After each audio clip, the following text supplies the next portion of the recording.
My friends and I may be podcasters, but if we succeed, we will be remembered as legends of DC. Look up in the sky. It's a bird. It's a plane. It's Krypton Report, the podcast dedicated to all things Kryptonian. We review the television show Supergirl, discuss the upcoming sci-fi series Krypton.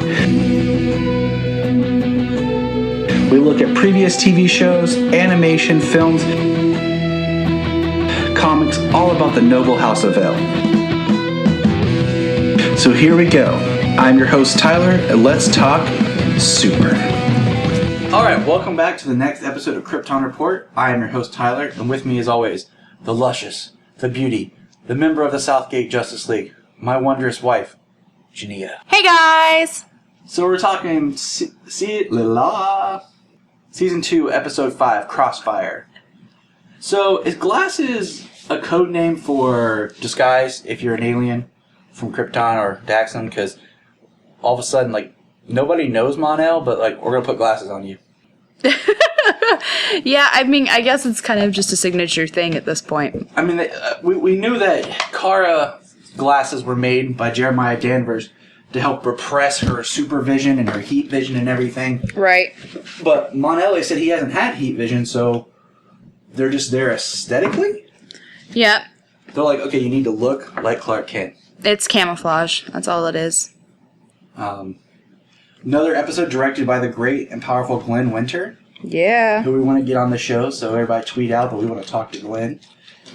And if I'm not mistaken, Jania, Yes. I'm doing my thorough research because it gets a little tricky, but Glenn Winter may be the only director to have directed 2 versions of The Man of Steel. Oh, that's really cool. Yeah. Because he directed multiple episodes of Smallville, Smallville, yep. and then directed Tyler Hoechlin's episodes of Supergirl. And you have to cross-reference with all the directors who did, Lois and Clark and Superboy. So I'm still investigating, but as of right now, he's the only one that's popping out to me. So that's an honor. That's very cool. Now, I liked at the beginning how we saw that Kara used heat vision to give Mon-El, like, his little shave, haircut makeover. Mm-hmm. Because it's always like, how do they shave? How does Kara fix her hair? Like, as a woman, Jania, who likes to crimp and curl and straighten, what do you think? You know, honestly, the whole heat vision thing, I just wonder, like, she had to get really, really good at the heat vision in order to make precise cuts like that. I mean, and she made it quickly, too, if we notice. She does make it quick. She's like, Yeah. So it's pretty impressive. now, why? Okay, I get what she's doing, but he barely knows anything that's going on here, but automatically, you're getting a job at Catco. Yeah, don't you think you would kind of get him used to his surroundings, Maybe the world a little He bit could more? start by just working and moving around the DEO. Yeah. And Somewhere safe. And working with people there. And Mike Matthews? Yeah. Really? Mike Matthews. This isn't Stan Lee naming people here. Alright? Right. It's not like her name is Sarah Supergirl, All right. Mike Something Matthews like that. Mon-El. I don't think anybody would call anyone Sarah Supergirl, but that's just me. Yeah, they wouldn't. That would be horrible. I love how his alarm goes off, and he's like, pfft, whatever. Yeah, it definitely seems like he was maybe more of the partier type or the more relaxed type on his planet, or maybe they were all like that. Well, we only know about Daxon from him and what Kara says, and lo and behold, who falls in love with Mon-El? Miss Tessmacher. Poor thing. Yeah, I feel sorry for her. I feel sorry for Kara later on when she witnesses the event. I definitely think that Mon-El is a complete player, so... Yeah, so now here's the next storyline. Tessmacher's pregnant. Oh gosh. Mon-El's kid comes busting out, and now it's a super villain. They're like, pfft. Well, it's going to be a monster because it's coming from Miss Tessmacher. No, because it's coming from Mon-El. Who knows? Now, does James know who Mon-El is? Did you get that vibe? I mean, he knows about the crash and the person. I took it. Yeah, he knows. He knows. I took it that he did, but he didn't quite act as if he knew. Do we have a scene of him finding out about it or anything like that? It's all feels like it's inferred. Like, it's all kind of in the background. I was say I don't think there's like a legit scene that's like, oh, hey, Jimmy's in on this. This season's playing very background Jimmy, and we'll talk about that. I mean, so Jimmy's got a black belt. We'll just jump to it. Okay. He decides to go. His father's camera gets ran over, and we know how important his father's camera was to him. Right. So, why some people are robbing a bank using alien weaponry provided by Cadmus. And so, what does Jimmy do? He goes with the Luke Cage look, just a hoodie, and he grabs a baseball bat. Perfect weapons of the vigilante, a hoodie and a baseball bat. And I think that's great armor. Hoodie. Yeah. I mean, it is when you're Luke Cage, but I mean, when you're Jimmy Olsen. That's what you see the military marching in and just wearing the hoodies. He just got some strong Scotch Guard on the Carhartts. Somehow I don't think that's going to work out as well. No, I'm not. But he starts and decides he's going to fight. He's going to be a hero. And lo and behold, who does he have to team up with? Wynn. Of course. Makes sense. Wynn. He needs someone who's on the inside, who can get him the information that he needs. I love Wynn, but I feel like this season so far he's playing very second fiddle. He's more comic relief. They're making Wynn more like Cisco version 2. Yeah, I could see that. Like, he had some more depth in the first season with his love for Kara, his relationship with Silver Banshee. Yeah, his dad, what went on there. And I feel like we're not getting the full-on Wynn-ness right. that we need. Tyler's a huge Wynn fan, if you couldn't tell. The man is awesome. No, he's a pretty cool character. I'll give you that. He's the techie that we need in this show for sure. There's always that funny techie kind of person. We've got it in every show, basically, on the CW. Yes. I'm waiting for that as in just a web series. Lynn and Cisco and Felicity and Ray. Mm-hmm. Just call them the science guys, science girls. Oh, Stein. Oh, yeah, Curtis. How could I forget Curtis? Yeah, because Curtis would be awesome. Yeah. Okay, we won't have Felicity on the show because she ruins shows. So we'll have Curtis, Ray, Though, Cisco. another podcast, but I feel like they're kind of going back to old Felicity here. Yeah. Another podcast, though. Check out Queen that I'm not a part of. But, we'll call it the Science Bros or something. Science guys. Yeah. We make the heroes look good. That's what it's called. But, Jimmy convinces him. And, I understand where Jimmy's coming from. Where he says, always kind of being in the background. And just the fact that his best friend's Superman, he's in love with Supergirl, and he takes pictures. Yeah.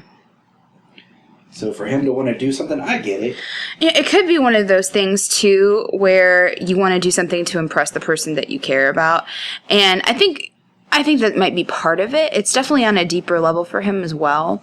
He feels like he needs to be doing more. He's just sitting back and he's taking pictures of everyone doing something amazing, but what is he contributing to it? I get that, but I also think that there's a part of him that's like, I'm in love with this chick who is amazing and she can do all of these things. And what do I do? And he sits back and he looks at himself and he's just like, I do nothing really, And so I think it might be a way of him trying to find, an identity outside of what he sees himself as, but also, can he really stand up to being an equal to Supergirl, Yeah. I totally, like I said, I totally understand where he's coming from. I lost my train of thought. Good. Oh, when he was fighting, he grabbed a piece of metal and he even, made it like a shield. Yeah. And I'm almost, they're going to make him Guardian, we know. I'm almost why didn't they just make him Steel? Yeah. If we're going to do something crazy with Jimmy Olsen, doesn't it make a little bit more sense to He puts on a suit made of armor with a giant S on it for steel. Yeah. So, A little cliche with the giant S, but yeah. I get it. but I mean, it makes more sense. Because his best friend Superman, his love is Supergirl. Right? Now, do they have a rule like one black guy per episode? Because like we had more Jimmy in this, but no Hank. Yep. I'm like, what the heck, man? Because we find out that I'm watching too much Smallville. I almost said Lana Luthor. Lena Luthor is hosting a party, and she invites Kara, Mon-El, his friends, but invites Supergirl. So Kara has to play Kara and Supergirl, which would be easy if John was there, disguised as Supergirl. Yes, that would have made a lot more sense. There was Martian. there was no logical reason for him to be absent of this episode. That we know of. And then we meet a little bit more of the Cadmus doctor who's giving out the weaponry. And she makes a comment about protecting children. And I had a theory, and it panned out. They haven't revealed her first name, but she is Lena Luthor's mom. Oh, yeah. Which means she's Lex Luthor's mom? Or is it Lena's biological mom that gave her up for adoption? We don't know yet. Right. But anyways, she has connections.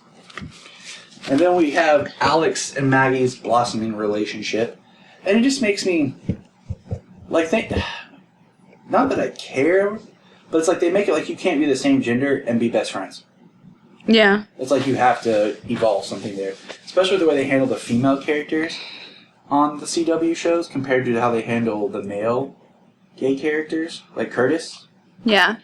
They handle him completely different than the way they handle White Canary's interactions and now Maggie Sawyer's. So it's just kind of a little one-sided there, CW.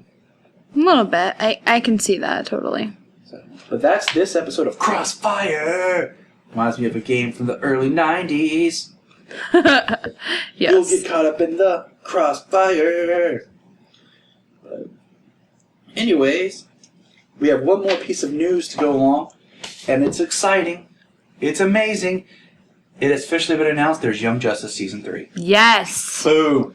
So excited. Alright, here's the one thing I want from Young Justice Season 3.